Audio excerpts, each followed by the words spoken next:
लालची लकड़हारे की कहानी। सोहनपुर गांव में रामलाल नाम का एक लकड़हारा रहता था। वो अपनी जीविका चलाने के लिए गांव के पास के ही जंगल से रोज लकड़ियां चुनता और उन्हें बेचकर कुछ पैसे कमा लेता था। इसी तरह उसका गुजारा चल रहा था। कुछ दिनों के बाद रामलाल की शादी हो गई।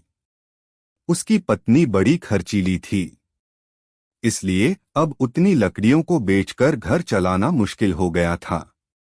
ऊपर से रामलाल की पत्नी कभी नए कपड़े खरीदने के लिए तो कभी किसी दूसरी चीजों के लिए रामलाल से बार बार पैसे मांगती थी।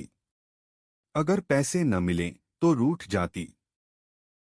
रामलाल अपनी पत्नी से बहुत प्यार करता था, इसलिए उसकी नाराजगी वो बर्दाश्त नहीं कर पाता था। रामलाल ने ठान लिया कि वो अब ज्यादा लकड़ियां इकट्ठा करके बेचेगा, ताकि उसकी पत्नी को रोज रोज पैसों की कमी न हो।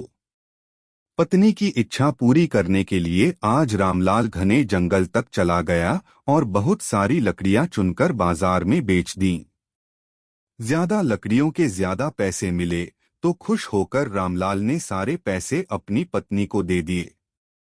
अब रोज रामलाल ऐसा ही करने लगा।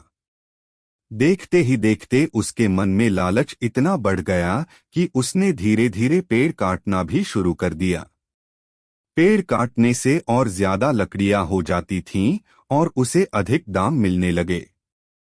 लकड़हारा हर हफ्ते एक पेड़ काटता और लकड़ियां बेचकर मिलने वाले पैसों से अपनी पत्नी के शौक पूरे करता।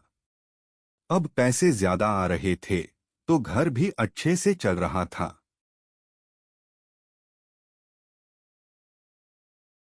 धीरे धीरे रामलाल ने पैसों को जुए में लगाना शुरू कर दिया।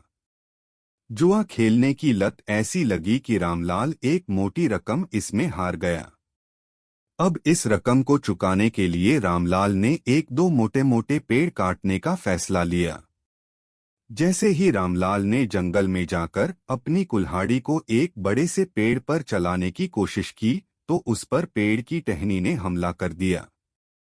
रामलाल चौंक गया। फिर उसे पेड़ की एक टहनी ने लपेट लिया। रामलाल कुछ समझ नहीं पाया कि यह सब क्या हो रहा है। तभी पेड़ से आवाज आई, मूर्ख, तू अपने लालच के चक्कर में मुझे काट रहा है। तू सारे पैसे जुए में लुटा देता है और फिर पैसे लौटाने के लिए पेड़ काटने आ जाता है। तुझे पता है कि पेड़ कितने कीमती होते हैं। हमारे अंदर भी जान बसती है और हम तुम इंसानों को जीने के लिए हवा, धूप में छाया और भूख को शांत करने के लिए फल देते हैं। लेकिन तू अपने स्वार्थ के लिए हमें ही काट रहा है। पेड़ ने कहा, आज तू रुक, यही कुल्हाड़ी मैं अब तेरे ऊपर चलाऊंगी। पेड़ की टहनी कुल्हाड़ी से रामलाल पर वार करने ही वाली थी कि वह गिड़गिड़ाने लगा। उसने माफी मांगते हुए कहा, मुझसे गलती हुई है, लेकिन मुझे सुधरने का एक मौका दो। अगर आप मुझे मार दोगे तो मेरी पत्नी का क्या होगा? वो अकेली पड़ जाएगी। आज से मैं किसी पेड़ को नहीं काटूंगा, यह प्रण लेता हूं। यह सब सुनकर पेड़ को रामलाल के ऊपर दया आ गई। उसने रामलाल को छोड़ दिया।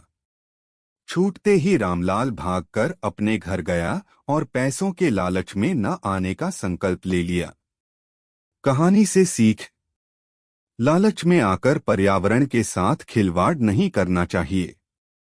हमें ऑक्सीजन पेड़ से ही मिलती है। इन्हें काटकर हम खुद अपने जीवन में संकट को ला रहे हैं।